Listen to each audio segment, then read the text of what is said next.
vous allez bien. Moi, ça va super. Je sais pas si vous avez remarqué, mais en ce moment, il y a la Coupe du Monde féminine de football. Mais me direz-vous, mais oui, mais moi, le football féminin, j'y connais rien, et blablabli, et blablabla. C'est pour ça que cette vidéo est là. Je vous propose de faire une petite présentation de cette Coupe du Monde 2019 qui se passe en France.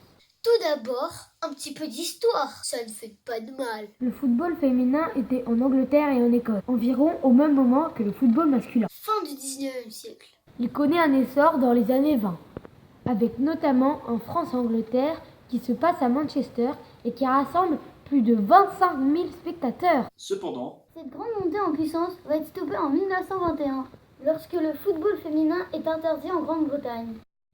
Cette interdiction va perdurer jusqu'en 1961, date à laquelle sous l'impulsion de joueuses rémoises, la première équipe de France de football féminin est reconnue par la fédération. Suite à quelques compétitions non officielles, la FIFA organise la première Coupe du Monde de football féminin en 1991. et en 1996, le football féminin devient une discipline olympique. Le 3 décembre 2018, la première Ballon d'Or féminine est désignée.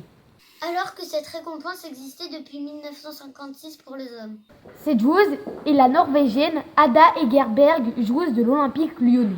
À l'aube de cette Coupe du Monde 2019, ce sport connaît un engouement sans précédent. Suite à cette magnifique première partie réalisée avec les deux zigotos, je vous propose une petite présentation des grands favoris de cette compétition. Les États-Unis. Plus grande nation de ce sport, première au classement FIFA depuis 2015, nation la plus titrée de l'histoire de la Coupe du Monde avec 3 victoires finales. Elle a toujours terminé sur le podium, 4 fois championne olympique, tenante du titre. Ce sont les grandes favorites de cette compétition. La plus grande qualité de cette équipe est son effectif. Jill Ellis s'appuie sur un des meilleurs effectifs du monde avec notamment l'attaquante de pointe Alex Morgan qui compte aujourd'hui 102 buts avec sa sélection. C'est l'un des effectifs avec le plus d'expérience.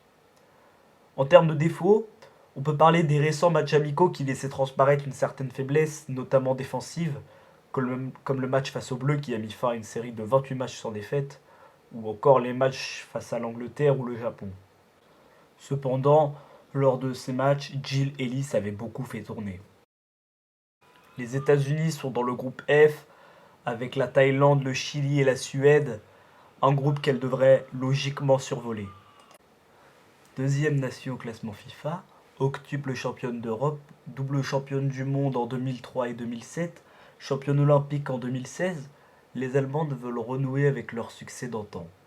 Leur effectif est principalement composé de joueuses du VfL Wolfsburg et du Bayern Munich, nouvelle référence en Europe, mais également de Jennifer Marosan, buteuse de l'Olympique lyonnais et 3e lors de la dernière édition du Ballon d'Or.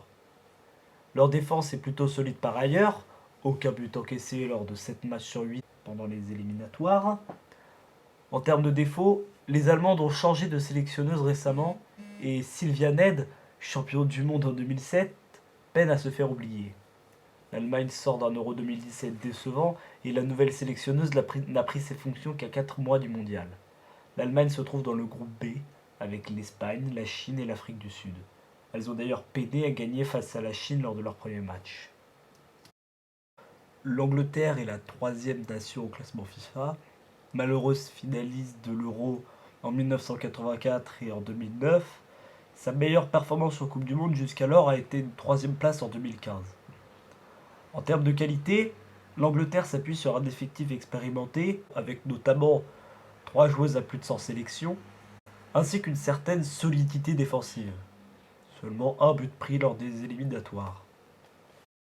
En termes de défauts, les défaites concédées lors des matchs de préparation face à la Nouvelle-Zélande et au Canada ont démontré une certaine faiblesse face aux équipes moins fortes sur le papier. L'Angleterre se trouve dans le groupe D et aura fort à faire face au Japon qui n'est pas à sous-estimer. L'Angleterre a d'ailleurs gagné son premier match face à l'Écosse, un match maîtrisé où l'Angleterre a démontré qu'elle pouvait aspirer à la victoire finale, notamment en première période. La France est la 4e nation au classement FIFA.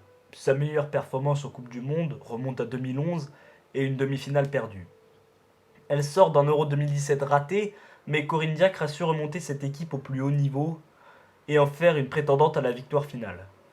Au niveau de ses qualités, La France joue à domicile et possède certaines des meilleures joueuses du monde à leurs postes respectifs. La France démontre une grande qualité technique et reste sur une impressionnante série de 14 victoires en 15 matchs. En termes de défauts, la France a du mal lors des grands rendez-vous. Malgré de grandes performances lors des matchs amicaux, elle est souvent passée à côté des grandes compétitions. La France se trouve dans le groupe A avec la Corée du Sud, le Nigeria et la Norvège. Elle a d'ailleurs réussi son entrée en matière face à la Corée dans un match entièrement maîtrisé. Mention honorable aux Pays-Bas, championne d'Europe en 2017 et nation en grande montée en puissance, ainsi qu'au Japon, championne du monde en 2011 et qui déçoit rarement lors des phases finales d'une grande compétition.